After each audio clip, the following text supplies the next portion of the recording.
She sat there for a while and played with everybody and talked. Everyone made a big fuss over her. She got tired of it. She got up. Hi there. We're at the Keeling Trading Post and we're talking with Larry Mays, American Mountain Man, and he's going to tell us a little bit about the history of this place. Thank you, Jen. It's great to be here with you. I appreciate you coming down and talking with us, and Good to I'm be glad here. that you have some interest in this building and what it means to us.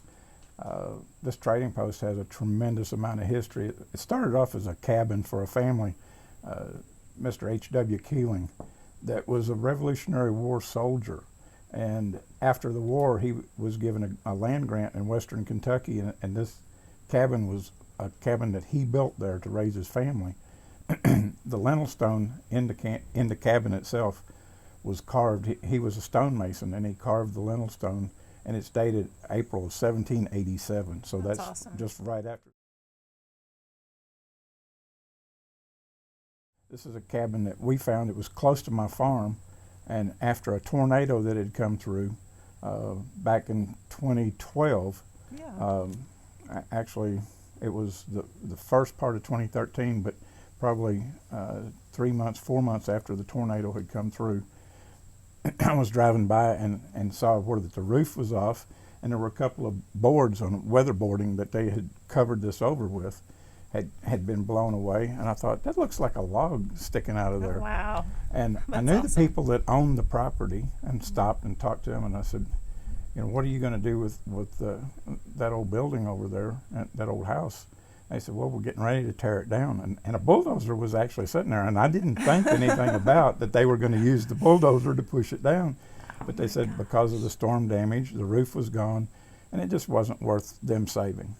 I said, well, do you mind if I look around in it and see, because it looks like it's a log building.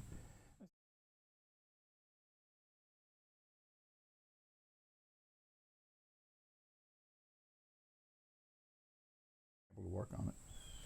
And we started Labor Day weekend, and we got the structure up, and then we put a temporary metal roof on it to preserve it once the logs were erected. Right.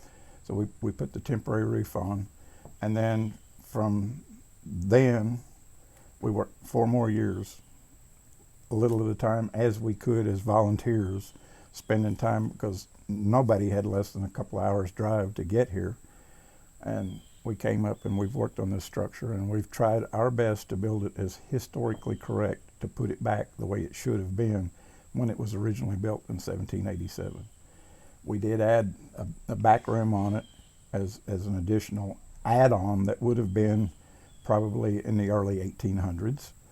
And everything that we've done, we've tried to use period techniques and proper period materials to do it all.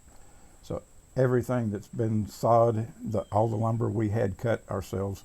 We cut trees off of my farm and another guy's farm, and we had all the lumber sawed.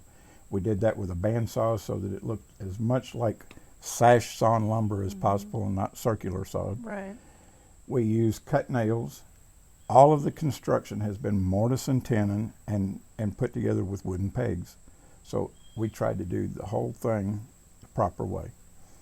And over the years of doing more and more research then about H.W. Keeling, when we got ready to do the chimney, to build it, we had a gentleman that is an authority on rebuilding stone chimneys from the 17 and 1800s come over and look at it and try to give us some ideas on putting it back correctly.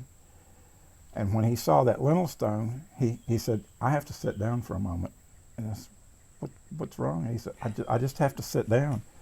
And it's like, this is a little strange. I mean, and then he started telling us, he said, when he and his wife got married 30-something years ago, he was in that business of restoring log buildings and fireplaces and things. So he tore down 2 log houses and tore down the stone chimneys that went with those 2 houses to build a home for he and his wife. And he said, when he tore down the chimneys, he said the lintel stone of one of them had the exact same name on it. Really? Now this cabin comes from western Kentucky. The one that he tore down was in eastern Tennessee. Wow. I mean, many, many miles Yeah. apart. That's awesome. And it's got the same name, so this is a little odd. And some people might not understand, but it almost makes you think, well, the more we look, the more things get tied together in the weirdest sort of way, and it's almost like this is meant to be. This is strange, but it's almost like, no, there's no way that this two people from totally different places could have the same name Right. that many miles distance. It'd be one thing if it's the same county in the same state, but we're talking about two different states and hundreds of miles apart.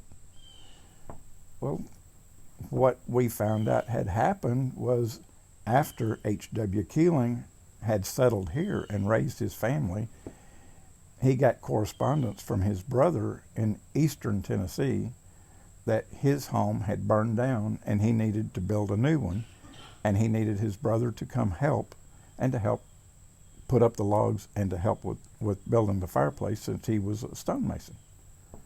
So when he did that, he put his name on it.